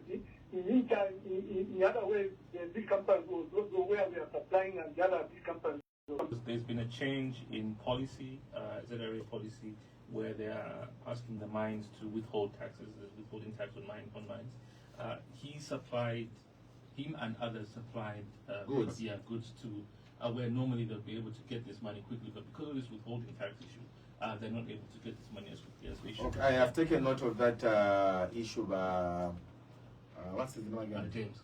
James, I've taken note of that issue. I think it is unfair and it is delaying your progress in your business transactions. Honestly, it is delaying your progress in the business transactions. It is something I'm going to take up. On the issue of standalone, James, I thank you for the confidence and encouragement you have given. But in saying that, we still believe that it is important to see progressive forces. Like now, today President Chancellor Robert, we are working with them.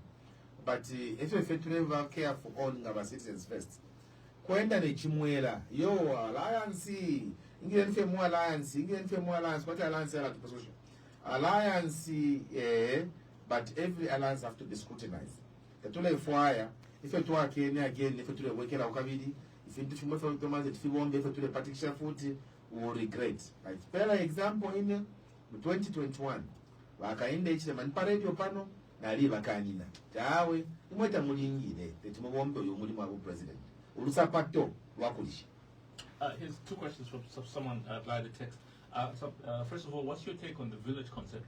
It's an idea I heard of back in the day from General Godfrey Mianda, focusing on growing economic activity to the outskirts of the capital city. Do you have such an idea in mind as here? Village concept is basically centralization.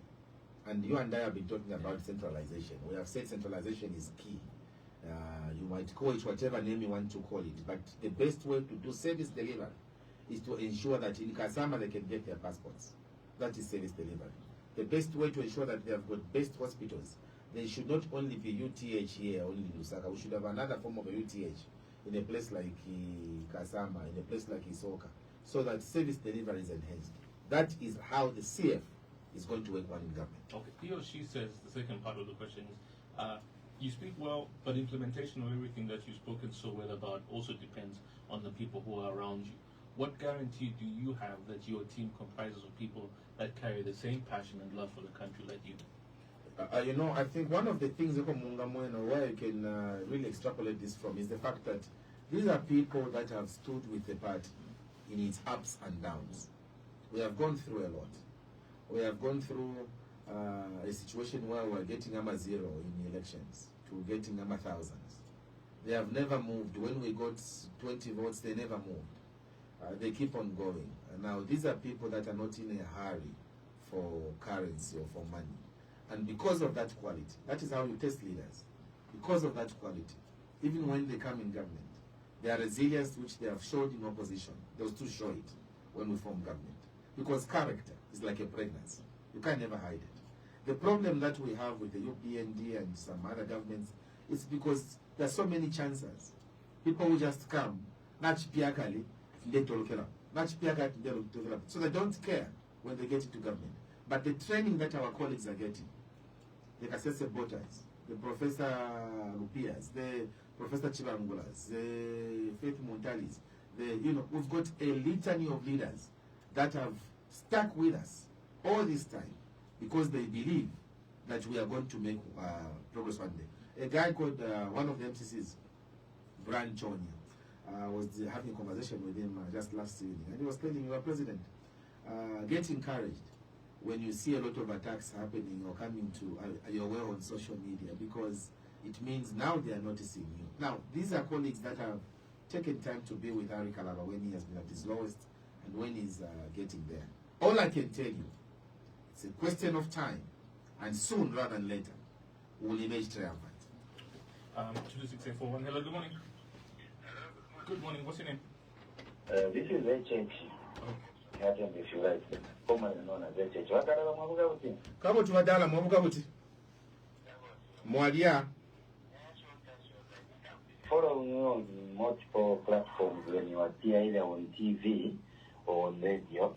But congratulations for you standing firm all this time around. But I want you to give your solution clearly without politics.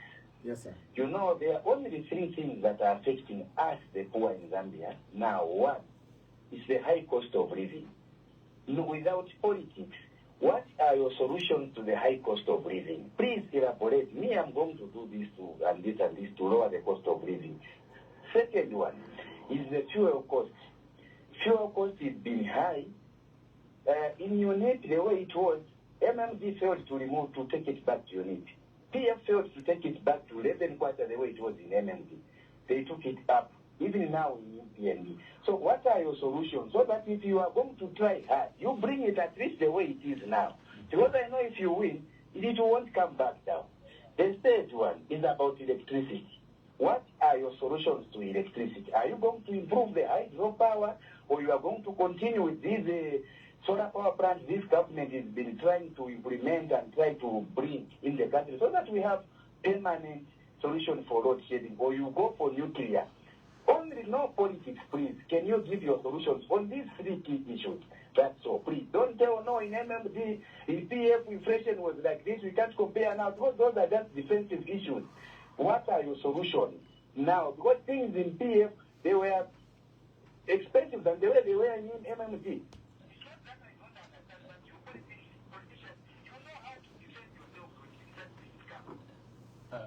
Mr. HH, thank you very much. Thank you very much. All right, do you want to respond? Thank you very much. HH has raised very important points, and he says don't bring politics when you are answering. I hardly play politics on serious issues by HH. I'll start with your last question, where you've talked about the issue of which energy source do you think you rely on. I'll tell you, like I said earlier, that the Citizens First has identified nuclear energy as one of the sources that we'll rely on. Nuclear energy, right now, the capacity which we are trying to produce here in Chongwe is going to be giving us about 20,000 megawatts of power. Currently, ZESCO's capacity is about 3,400 megawatts. When you put all the sources of energy that they have, they only do 3,400. Now, with that nuclear energy, we'll be doing 20,000 megawatts. So it means Zambia's load shedding problems will go permanently. And that means that we are going to be exporting power to the DRC, which has got a lot of mines, Katanga province, and once we give them that power, we'll get the much required dollars to enable our country begin to get stable. Sorry, did you say second, what was the total figure that you said? Was it 24,000? For the nuclear power, yeah, 20,000. 20,000. 20,000. Not 2,000. 20,000. 20,000. 20,000 megawatts. Okay. Was that the thinking, or this is now increasing? No, that is the thinking, that we need to have 20,000 megawatts of power but not produced. not what they had thought when they had the idea. Okay, sorry. It's 20 years. Okay, it's 20,000. Okay. Then, if we get that, we are going to have enough power for export and enough power for using in this country. Then we have also said we also need to improve our hydropower stations. We need to move our hydropower stations from areas where they have told us that the rains are no longer happening, like in the southern corridor. We take them in the central corridor, where it is raining heavily, Mukushi, Serenge, those areas. We begin building hydropower stations to enable our people not run short of electricity. So, Mr. HH, that is what we are going to work on.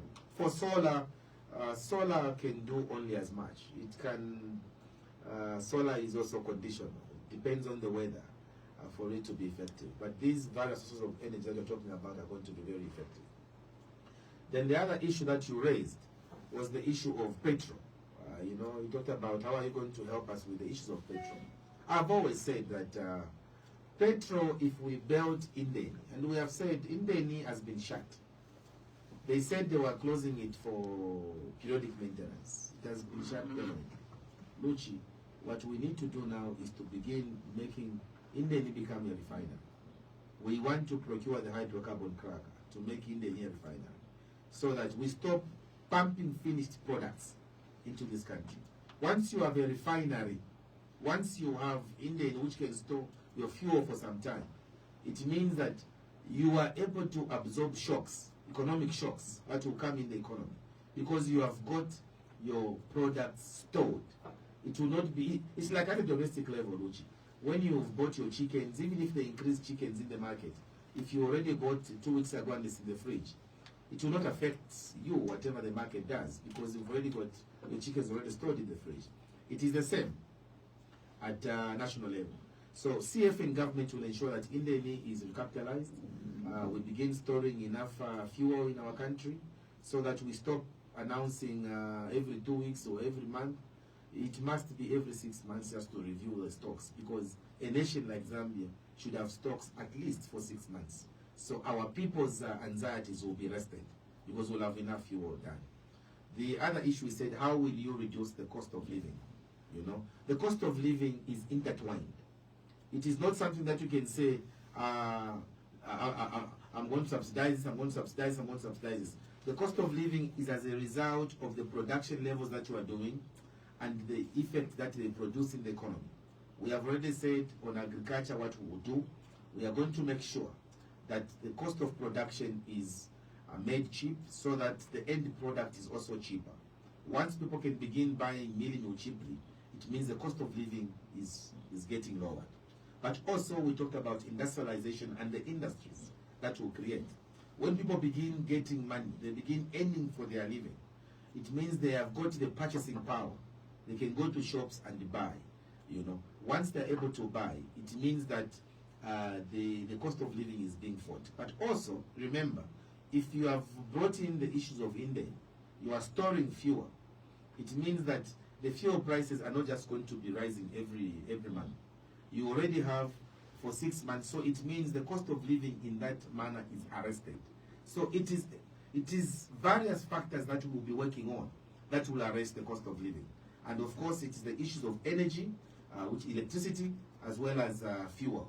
These two, we are very clear on how we will handle them. You handle these two, you have handled the cost of living.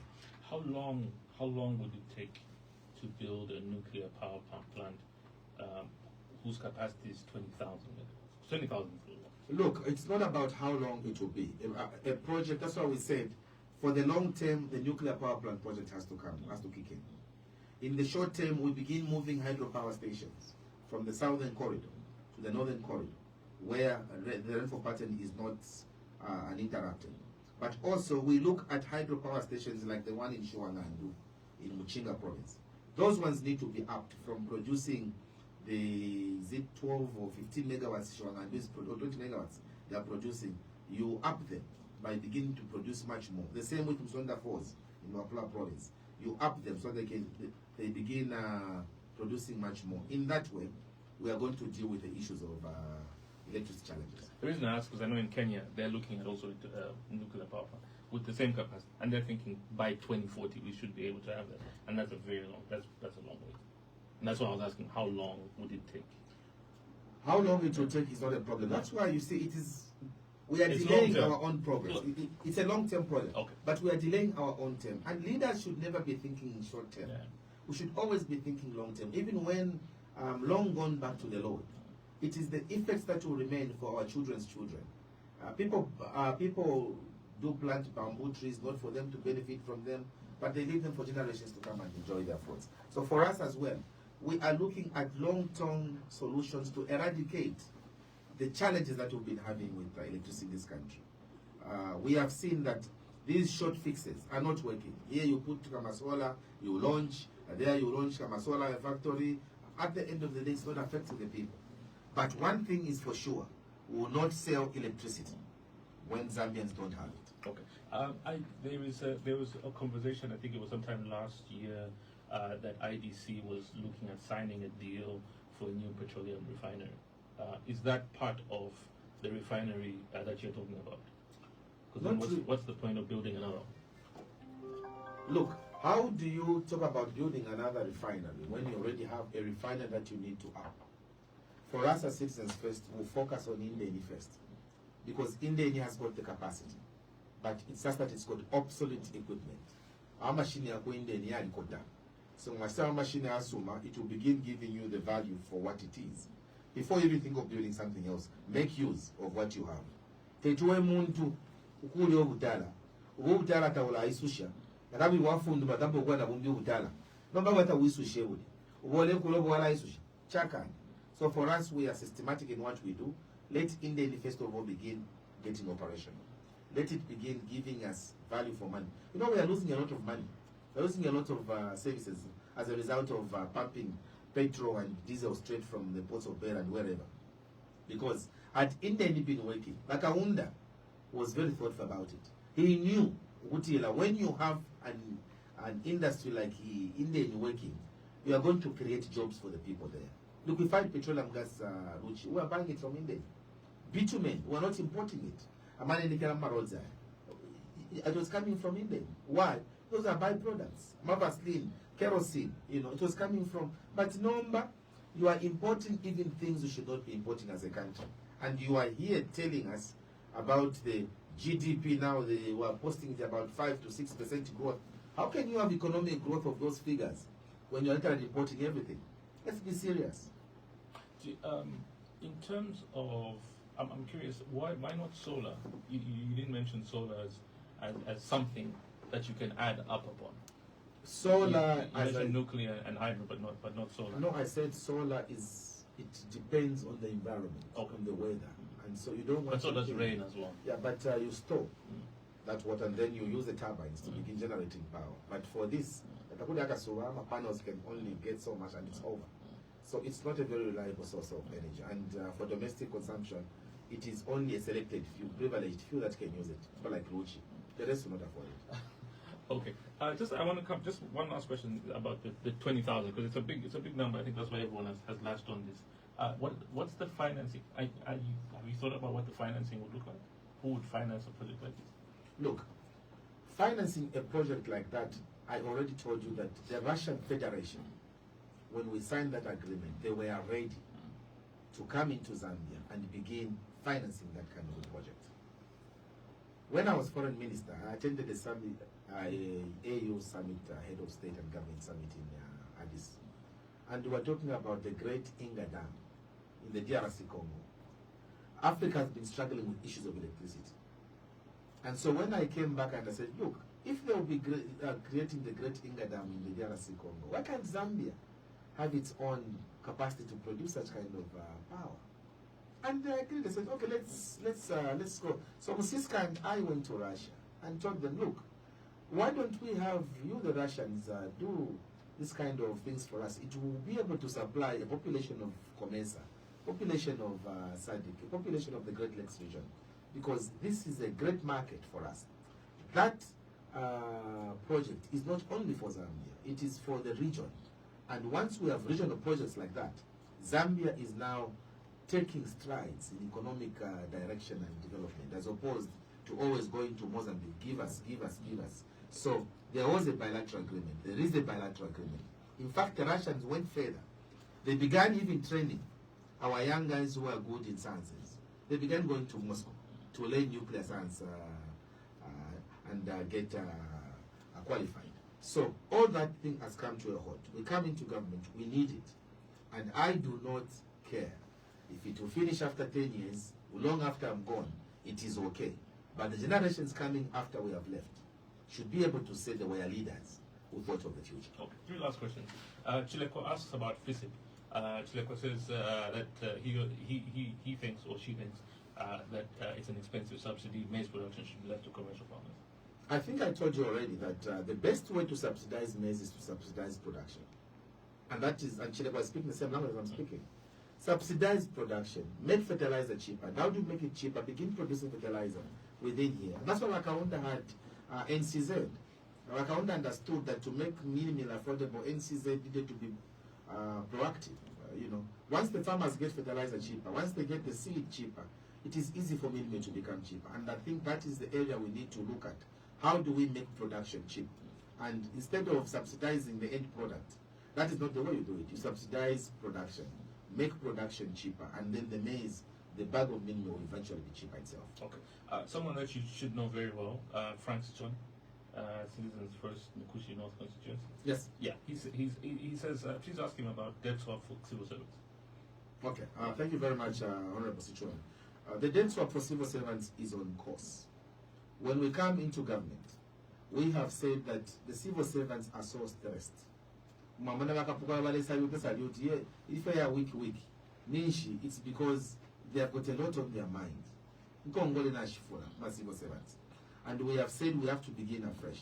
We are going to introduce debt swap. And remember, it is ourselves in 2021 who talked about debt swap. And I'm glad they began implementing it.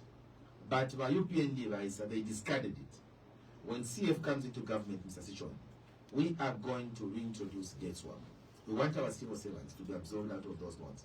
Not only that, when we come into government, we have said civil servants who are making contributions, I know the civil service pension scheme, the public service pension scheme, requires that one has to save for 20 years in the public service minimum, and then be 55 years for you to qualify for the public service pension scheme. Number, now 15 after saving for 15 years, you don't get the government contribution. I had a cousin, and it's sad, Luchi. I had a cousin who was working in ZAF. Died after serving 17 years. And he does not qualify because can after 20 years as a public service worker. That's when they can, government can give you your pension. There are others who have worked for 5 years. They pay pension now for 20 years. The Citizens First in government has decided, and we're happy to announce to you, we have decided as Citizens First that when we come in government, we are going to review that. We are still going to calculate the 20 years that you should have gotten. Instead of giving you for the 20 years, we'll just give you for the 5 years, and 2 years were saving, and 10 years were saving, and 13, and 17, and 19. Imagine Luchi was saving for 19 years old. Your family loses all that contribution that you've done. So we are going to review that. We'll make sure that civil servants begin getting their contribution from government, even if you save for 3 years, 5 years, 10 years. And then we have also said civil servants will stop getting from NAPSA those bits that they get when they retire. We want our civil servants to get a lump sum. A lump sum so that they can look after their welfare, because they get into destitution the moment they get out of those public services, our offices. We want to stop that and ensure that our civil servants are taken care of. Okay. Just one last, this is not a question, but maybe just a point. This comes from a member of the media team for the UPND talking about Indeni. It says Indeni was never a refinery but a separator. It needed a desulfurizer, and President Harry Kalaba admits it's obsolete. Lastly, it was closed under PF, which Kalaba was part of. This is from somebody called Oliver Shala. Oliver, I know Oliver is a good man. Thank you, Oliver. He's a very decent human being. I worked with his young, I think it's the young brother, Paul. Yeah, Paul, I worked with him, you know that, yeah. Very decent human being as well. Oliver, thank you that you are following through, and look at the decency with which he's engaging the future president. That's how it ought to be. Shalala, my brother, yes, Indeni was a separator, and that's why I talked about the hydrocarbon cracker. It's the hydrocarbon cracker which is going to make Indeni a refinery, and I think I said that. Once it becomes a refinery, it becomes easy for us now to begin processing our own petrol and diesel in this country. Tuanaka, I'm sure Oliver, you agree with me that talking about a new refinery when you've got obsolete equipment at Indeni, which you can easily replace. That's what Dr. Kaunda did, I think, in 1976 when he opened Indian. I think that's what he did. He just got the equipment from wherever, is it Iran or Iraq, where he got and brought it here in Indola. It's all about commitment of leadership. So when you come into government, we'll make Indian a refinery. All the components missing have to be put there instead of us building a new Indian somewhere else. That is how corruption is promoted. We want to take stock of what is already there before we begin thinking of building other things. Okay. Harry Kalaba, President for the Citizens First, thank you very much for coming on the program. Anything lastly you want to say before I let you go? Luchi, thank you very much for having me, and thank you, my colleagues, the provincial chairman for Lusaka, Mr. Chola is here, and our colleague Sata Junior is also here. Thank you for accompanying colleagues. Mine is to tell our listeners and viewers from wherever they're listening to us from to say, please, the CF is here. We are putting up a robust campaign team to ensure that we reach you where you are. In case you want to reach us, I think he's got some numbers. Please, you can go ahead and announce the numbers of those that you want them to reach. Good morning, viewers.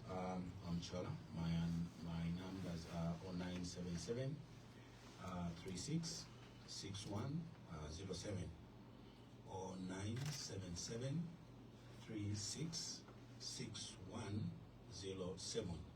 For Lusaka, that is the number which you can communicate, and you'll be directed, given the other leaders, that you'll be where you be. Thank you very much. But you can also call Marjorie Mutakwa on 0977 779133. 0977 779133. You can also call MCC Philemon Zulu on 0977 432211. 0977 432211. And Mr. Ntele, please get in touch. I've not forgotten. If you still have my number, please call me. Let's talk. We need you in the Citizens First. We push the agenda. God bless you.